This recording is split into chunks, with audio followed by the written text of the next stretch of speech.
Hello.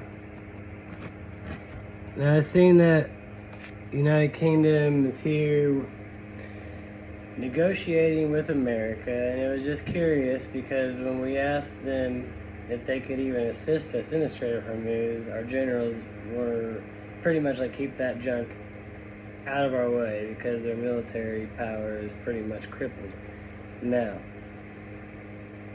when we talk about global markets, it seems awful strange that America's market continuously sways and bends, but we're the only ones that have a working military power in this NATO group that keeps on wanting to play politics in our market to survive. Now, if I was Trump, which hopefully one day I can run for office in this land that we say that has justice in America. I live in Southern Illinois, and well, justice is a fickle bitch, I'll tell you that. Now, when Europe asks for allies and they want to be friends now, it's basically because they see the writing on the wall that that group has so much proxies out and invaded their kingdom. They're effectively no longer even able. They just released a statement of saying that we should focus on the inside of our own countries. What that would look like if America decided to start focusing on America only. One, we will charge tariff fees for the Strait of Hormuz because we have the only one that gets affected through your guys' dirty trade dealing and backdoor oil markets. Is the only one that's affecting is America's market. Now, why is that? It's because we were the global world power and like the organization that started the World Trade Organization. We are the ones that started the fair trade of each import and export. Now, some obviously didn't get a good fair trade because that was in the end of World War I and World War II. Those were the conjunctions of the ending of who was what, right? America was on the top. We always have been, because blessed be those who are given the power to fight their enemies, right? And America's the most blessed. We have the best stuff. We are blessed. We must be. Our land must be blessed. Our people must be blessed, right? Because we don't have a problem finding new solutions. We don't. We just have umpteen amount of ideas, all right?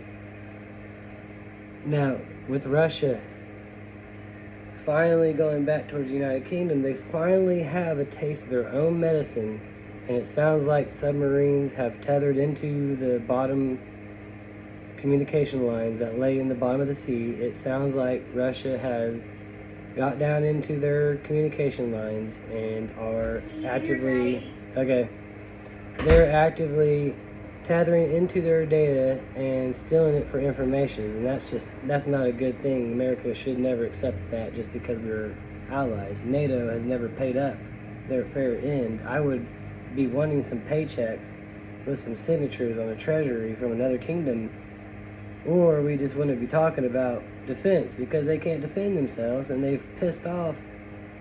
Russia clearly is not happy and they want us to use our money to defend them again. They don't want to spend the money in NATO that they already owe. It should have plenty of interest on it because it's been years, right? They've never paid up their fair share, but then they want to play market games, and when they don't even have a military to play a market game. You can't even control an ocean. You can't control fucking coastal trade because you can't secure the trade route to and from.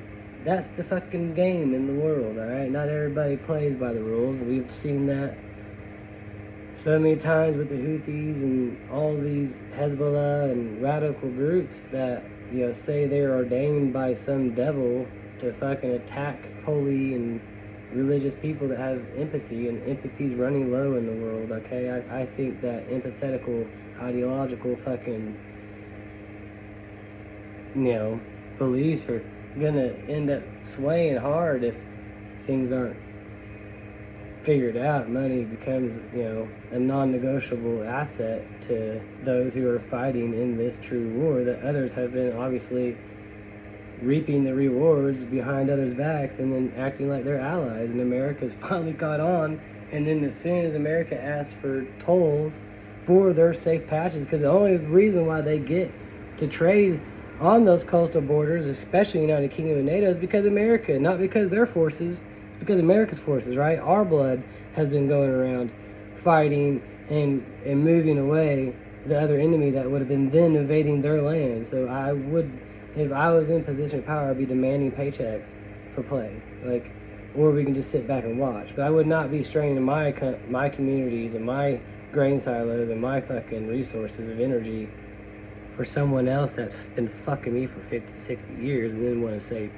cry foul when they've been professional victims and have not received any repercussions or tariffs or any trade deals at all. They just been getting the good deals from World War II and then doing the backdoor deal, and then even build up their military. So they've been literally spending money on I don't know what they've been still, I don't know what, because they don't even have a military complex that has been rebuilding anything, because United Kingdom's, Navy's crippled. It's just as bad as Iran's was. Now, because Iran has no capability of patrolling their own strait. So if anyone has the Strait of Hormuz closed, it would be America, right? The aircraft carriers and all that stuff that's off the coast, no one can come out because they know that if we don't allow it, we'll just take it. We'll just be like, toot toot, you're coming with us. That is the fucking game. Their boats are stuck back there, and they want to continue to play politics inside of America's market. Like, we're not able to completely just take that off the market, and then we're the only ones with oil in our market. We can literally sink those oil boats, and then the only one that has oil now is America. Like, it's not like they got us by the bull. No way. We got them. And all we keep on asking for fair deals and fair trades and income back from our money that we had to spend on these missiles and our blood that we lost for everyone else's defense and trade negotiations, and then they say no. Well, I would be tariffing you for being such a shitbag ally.